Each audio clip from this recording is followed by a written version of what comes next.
जय मसीह की दोस्तों। थैंक यू सो मच मेरे वीडियोस को देखने के लिए। सचमुच मुझे बहुत खुशी होती है जब मैं आपके लाइक्स और कमेंट्स को देखती हूँ। ये लाइक्स और कमेंट्स और व्यूज़ मुझे काफ़ी इंकरेज करती है और भी वीडियोस बनाने के लिए। Thank you so much. आइए हम आज के वचन को देखते हैं। आज का वचन है और इस संसार के सदृश्य ना बनो, परंतु तुम्हारी बुद्धि के नए हो जाने से तुम्हारा चाल चलन भी बदलता जाए, जिससे तुम परमेश्वर की भली और भावती और सिद्ध इच्छा अनुभव से मालूम करते रहो। रोमियो अध्याय 12 उसका 2 वचन। प्रियो, आज हम देखते हैं ये दुनिया जहाँ हम रहते हैं कितनी रंगीन है और यहाँ की चीज़ें काफ़ी आकर्षक है। यहाँ की दौलत, बहुत सारे पैसे, fashion, in the name of fashion, stylish dresses, tattoos, कई प्रकार के हेयर स्टाइल्स, महंगी चीज़ें, लग्जरियस लाइफ और पार्टी करना, म्यूज़िक, डांस, ऐसी और भी बहुत सारी चीज़ें हैं जो हमें अच्छा लगता है। लेकिन कई बार हमें इतना अच्छा लग जाता है, हम इन सभी चीज़ों को इतने महत्व देते हैं कि यही हमारे और परमेश्वर के बीच में दीवार बन जाता है और जिसकी वजह से हम आत्मिक जीवन में आगे नहीं बढ़ सकते हैं। हमारे पास परमेश्वर के का ज्ञान तो है, हम बाइबल की शिक्षाओं को जानते तो हैं, लेकिन हम आगे नहीं बढ़ सकते हैं। पौलुस कहता है, तुम्हारे बुद्धि के नए हो जाने से तुम्हारा चाल चलन भी बदलता जाए। प्रियो, हमारा सिर्फ हमारे जीवन में ज्ञान का होना सिर्फ काफ़ी नहीं है। हमारे ज्ञान के साथ साथ हमारा चाल चलन भी, हमारा जीवन भी परिवर्तन होने की ज़रूरत है। हमें बदलने की ज़रूरत है।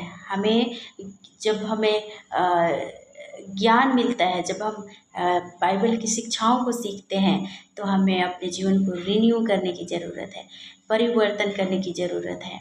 जहाँ हम हैं वहीं रहने की ज़रूरत नहीं है। आज हम देखते हैं, हम चारों ओर से इन संसार के चीज़ों के बीच में हम लोग घिरे हुए हैं। बहुत से चीज़ें हमें आकर्षित करती है। बहुत से सारी चीज़ें हैं जो सचमुच में हमारे आत्मिक जीवन के रास्ते का कांटा है।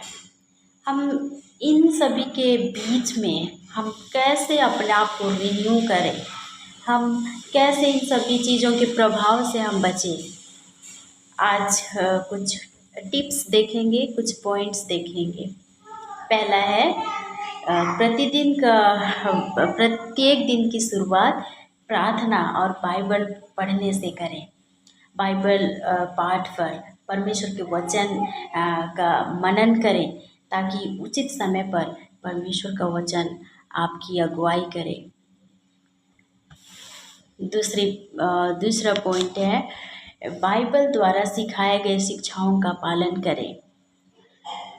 आज अगर आप बाइबल को अपना मार्गदर्शक बनाएंगे और बाइबल को अपने मार्गदर्शक के रूप में इस्तेमाल करते हैं, तो आप खुद को बदल सकते हैं, आप अपने आप को परिवर्तन कर सकते हैं और सांसारिक प्रलोभनों से आप आसानी से प्रभावित नहीं होंगे। तीसरी बात, परमेश्वर के साथ निजी या व्यक्तिगत समय बिताएं। ऐसा करने से हमारा विश्वास और परमेश्वर के प्रति जो प्रेम है वो गहरा होगा और आप अपने विचार, अपने शौक, अपने डिज़ायर्स, अपनी इच्छा परमेश्वर की इच्छा के अनुसार ढाल पाएंगे। आप परमेश्वर के इच्छा को, उसके प्लान्स को आप ओबे कर पाएंगे, उसके वचनों को आप पालन कर पाएंगे। चौथा पॉइंट और बहुत ही इम्पोर्टेंट, आप पता करें कि कौन सी चीज़ें हमें बढ़ने नहीं दे रही है।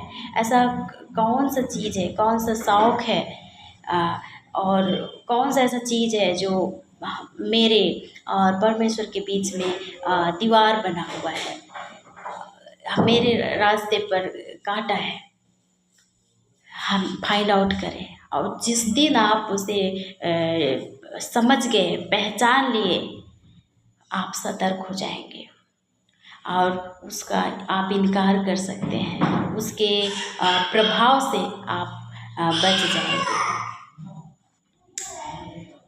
प्रिय भाइयों एवं बहनों, आज हम देखते हैं दुख होता है कि हमारे विश्वासी, हमारे मसीही भाई बहन भी आज संसार के साथ कदम से कदम मिलाकर चल रहे हैं।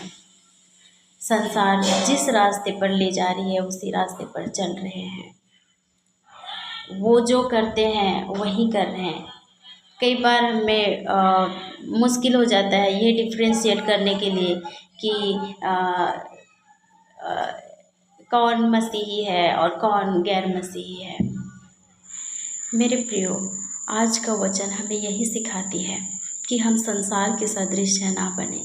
संसार जो हमें दिखाती है, जहाँ ले जा रही है, हम उसका फॉलो ना करें, बल्कि हम अपने ज्ञान का फॉलो करें जिसे हमने बाइबल से सीखा है, और इस प्रकार हम अपने आत्मिक जीवन में आगे बढ़ें, आत्मिक जीवन में उन्नति करें, क्योंकि परमेश्वर की यही इच्छा है। आमीन।